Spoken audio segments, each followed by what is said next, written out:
Yaho, balik lagi sama aku. Piye kabare? Semoga kalian api-api ayo.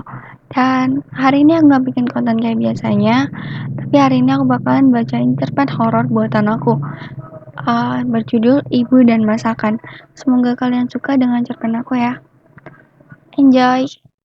Ibu dan Masakan, karya asli dari Octaviana VTuber.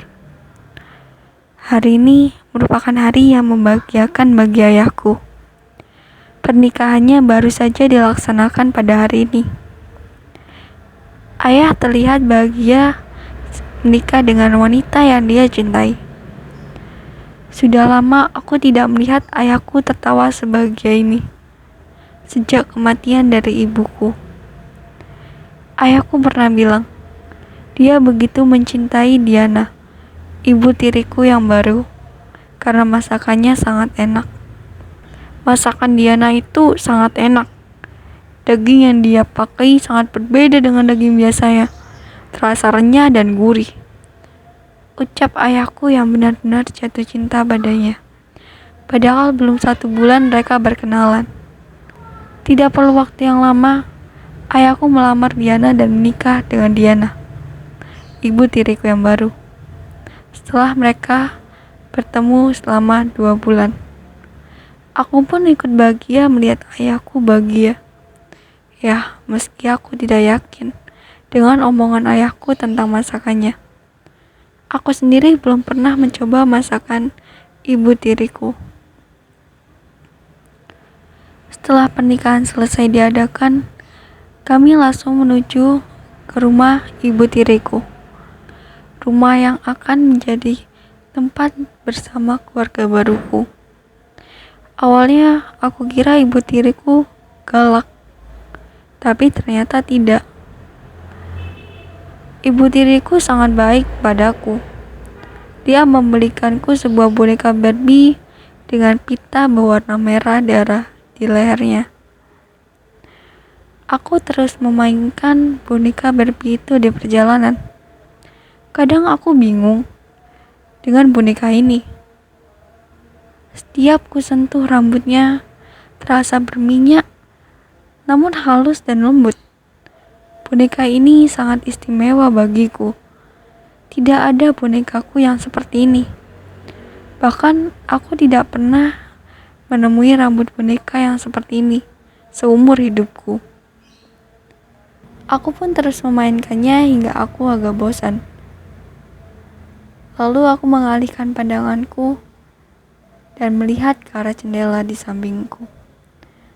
Tidak lama, kantuk pun mulai menyerangku. Aku pun tanpa sadar sudah tertidur lelap. Risa, ayo bangun. Suara pelan membangunkanku dari tidur lelapku. Aku segera bangun dan berjalan mengikuti ibu tiriku. Kami pun memasuki rumah ibu tiriku. Rumah ibu tiriku mempunyai halaman yang cukup luas dan terdapat taman dan kolam air di depan rumahnya. Tembok rumahnya berwarna putih dengan sedikit coret-coretan berwarna merah darah. Unik sekali seleranya, pikirku setelah melihat rumahnya. Dia memperlihatkan setiap sudut ruangan yang ada di rumahnya. Aku hanya terus mengikutinya hingga kami berhenti di sebuah pintu berwarna putih. Risa, ini kamar kamu ya, ucap ibu tiriku sambil membukakan pintu kamarku. Aku pun tersenyum dan berlari memasuki kamar baruku. Terima kasih tante, aku suka banget kamarnya, ucapku. Lalu aku berbalik ke arah kedua orang tuaku. Terlihat tatapan yang tidak bisa aku pahami dari ibu tiriku. Tapi aku tidak memusingkan hal itu. Nak, mulai sekarang Diana itu ibumu. Jadi kamu panggil dia ibu, bukan tante lagi. Paham, nak? Ucap ayahku dengan tegas. Aku hanya menganggukkan kepalaku. Tidak masalah. Risa juga baru berumur 10 tahun. Pasti dia masih butuh waktu untuk menyesuaikan diri pada lingkungan barunya. ucap ibu tiriku dengan tersenyum. Mereka berdua lalu menutup pintu kamarku sebelum meninggalkanku sendirian di kamar itu. Ngomong-ngomong, kamar ini sedikit berbau aneh, seperti bau cat, tapi juga berbau amis. Tapi kan, cat tidak ada yang berbau amis, pikirku. Tapi lagi-lagi aku tidak ingin memusingkannya.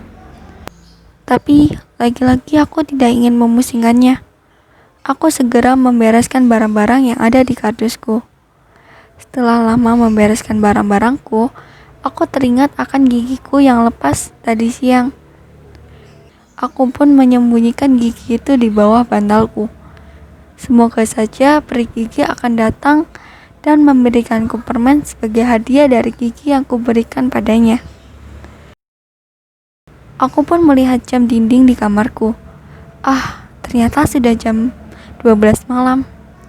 Aku pun segera tidur di ranjangku, karena besok aku harus bangun pagi agar tidak terlambat ke sekolah baruku.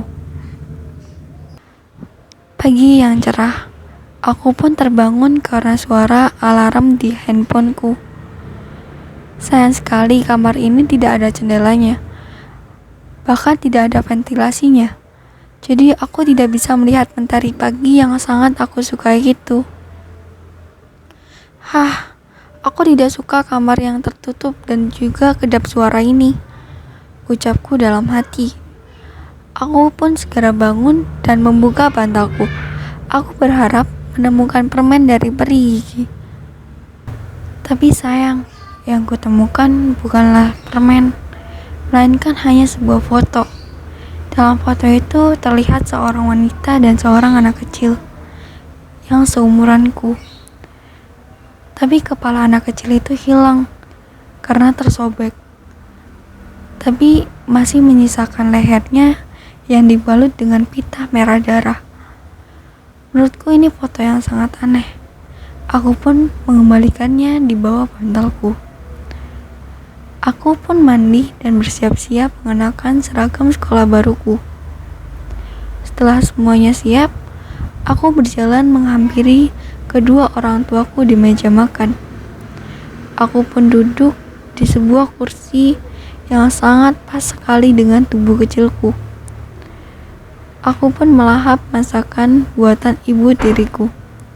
Masakannya sangat enak.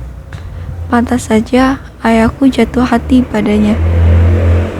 Daging yang dipakainya sebagai rendang sangatlah renyah dan gurih.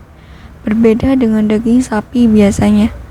Dia memang koki yang hebat. Pantas saja ayah jatuh cinta pada masakannya, ucapku dalam hati. Setelah makan, aku pun berangkat sekolah diantar oleh ayahku. Pada jam 12 siang, bel pulang pun terdengar.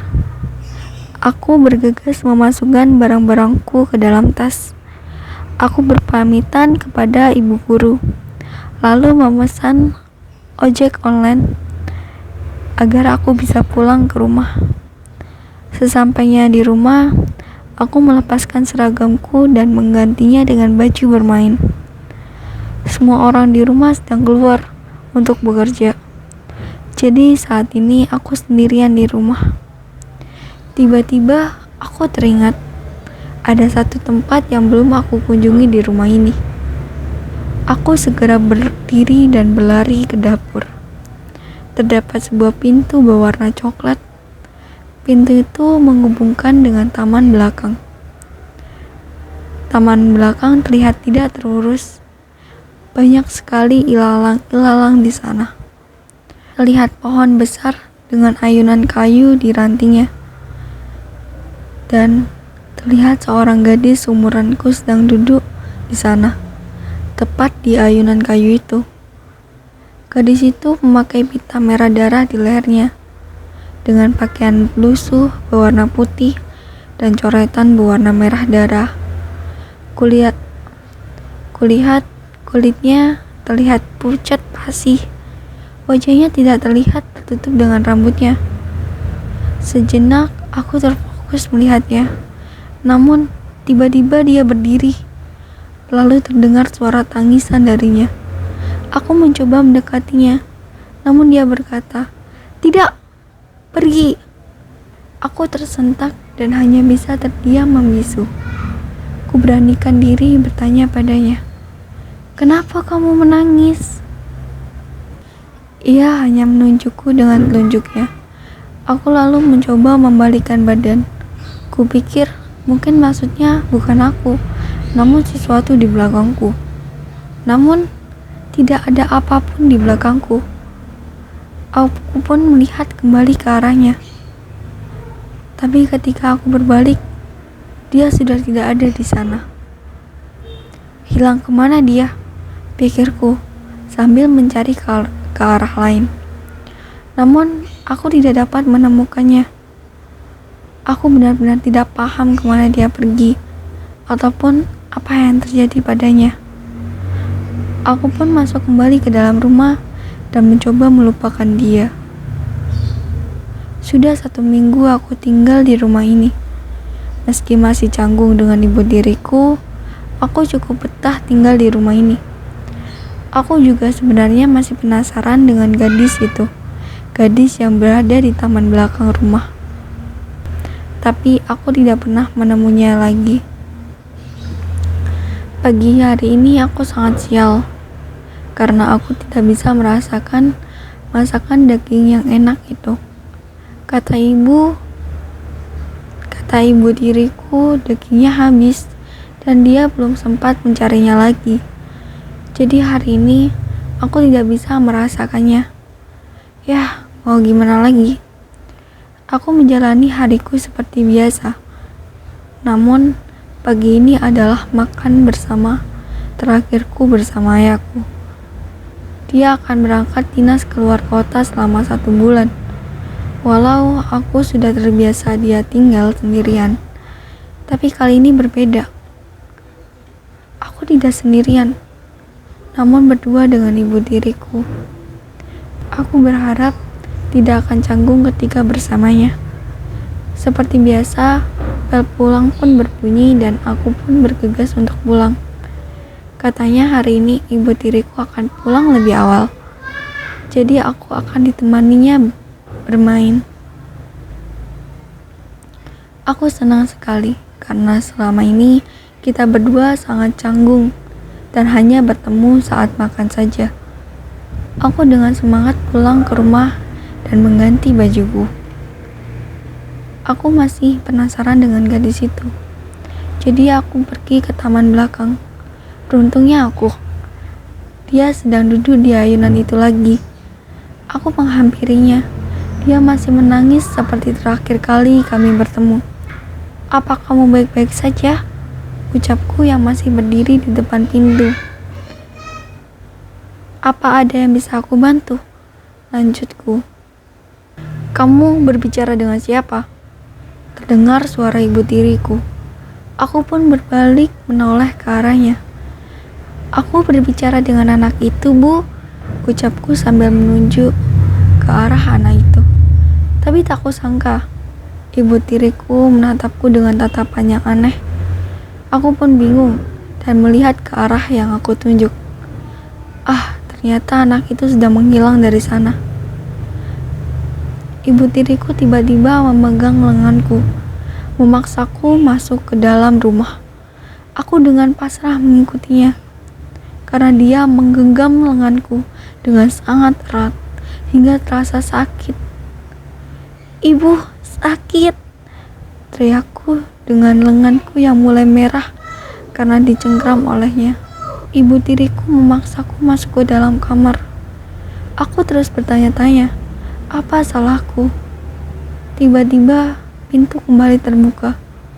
Ibu tiriku melemparkan sebuah boneka Barbie tanpa rambut ke arahku.